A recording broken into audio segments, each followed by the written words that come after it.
नमस्कार. श्री स्वामी समर्थ सर्वांना. तुम्हा सर्वांचं अगदी मनापासून माझ्या या छोट्याशा यूट्यूब चॅनलमध्ये स्वागत आहे. तर ताईंनो, उद्या आहे वटपौर्णिमा 29 जून, वार आहे सोमवार. तर उद्या वटपौर्णिमा आहे. वटपौर्णिमा ही पतीच्या दीर्घायुष्यासाठी आणि सुखी वैवाहिक जीवनासाठी हे व्रत हे केले जाते आणि पूजा देखील केली जाते. तर वडाच्या झाडाची पूजा ही कशी करावी, शुभ मुहूर्त काय आहे, साहित्य काय घ्यावे, अगदी साध्या सोप्या पद्धतीने पूजा कशी करावी, हीच संपूर्ण माहिती आपण आजच्या व्हिडिओमधून पाहणार आहोत. ज्या व्हिडिओची आतुरतेने वाट पाहत होत्या, शेवटपर्यंत तो दिवस अखेर आला आहे. वटपौर्णिमा सौभाग्य, पती-पत्नीतील प्रेम, निष्ठा आणि समर्पणाचा दिवस मानला जातो. वटपौर्णिमा हा हिंदू धर्मातील विवाहित महिलांचा अत्यंत महत्त्वाचा सण आहे.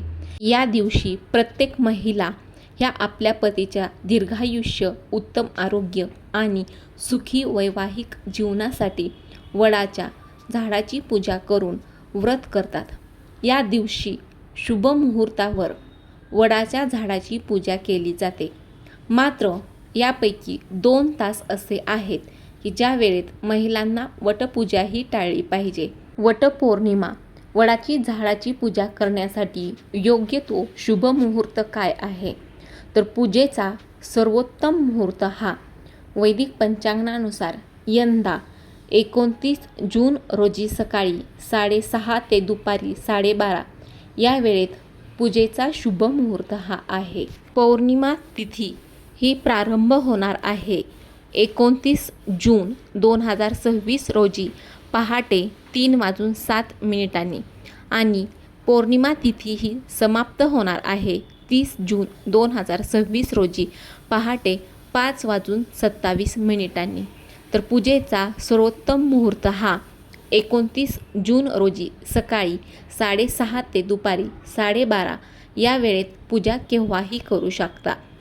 वटपौर्णिमेची मुख्य पूजा करण्यासाठी ही वेळ ही अत्यंत फलदायी आणि सर्वोत्तम वेळ आहे.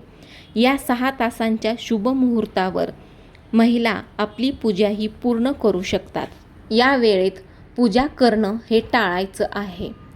तर पारंपरिक समजुतीनुसार आणि धार्मिक मान्यतेनुसार 29 जून रोजी दुपारी 12:30 ते दुपारी 2:30 या तासांच्या कालावधीत वडाच्या झाडाची पूजा करणे हे अशुभ मानले जाते, कारण हा काळ हा राहुकाळ मानला गेला आहे. त्यामुळे महिलांनी या दुपारच्या वेळेत पूजेचे विधी करणे हे टाळायचे आहे. तर ताईंनो, वडाच्या झाडाची पूजा ही कशी करावी, अगदी साध्या सोप्या पद्धतीने पूजा कशी करावी, ही माहिती आपण पाहणार आहोत. तर पूजेसाठी साहित्य काय लागणार आहे? तर सर्वप्रथम हळद, कुंकू, अक्षता, फुले आणि तेलाचा किंवा तुपाचा दिवा. वडाच्या झाडाला गुंडाळण्यासाठी पांढरा सुती धागा किंवा पवित्र रक्षासूत्र, बांगड्या, मंगळसूत्र आणि सौभाग्याचे इतर अलंकार. विड्यांची पाने, पाण्याने भरलेला तांब्याचा कलश, आंबे आणि इतर 5 प्रकारची फळे लागणार आहेत. तर हे पूजेसाठी लागणारे आवश्यक असे साहित्य आहे. तर पूजा ही कशी करायची आहे? अगदी साध्या सोप्या पद्धतीने वडाच्या झाडाची म्हणजे वटवृक्षाची पूजा ही कशी करावी? तर सर्वप्रथम पहाटे लवकर उठून स्नान करून घ्यावे. त्यानंतर स्वच्छ आणि पारंपरिक वस्त्रे परिधान करावीत. पूजा साहित्य तयार ठेवावे. हळद, कुंकू, अक्षता, फुले, फळे, अगरबत्ती, दीप, नैवेद्य, कापसाचा दोरा आणि पाण्याचा कलश. त्यानंतर वटवृक्षाला जल अर्पण करावे. सर्वप्रथम वटवृक्षाला जल अर्पण करावे. वडाच्या झाडाला हळद, कुंकू, अक्षता, फुले अर्पण करून दीप आणि अगरबत्ती लावायची आहे. त्यानंतर सावित्री आणि सत्यवान यांचे स्मरण करून वटवृक्षाची अगदी मनोभावे अशी पूजा करायची आहे. वडाच्या झाडाभोवती कापसाचा दोरा गुंडाळत 7 किंवा 108 प्रदक्षिणा घालण्याची परंपरा आहे.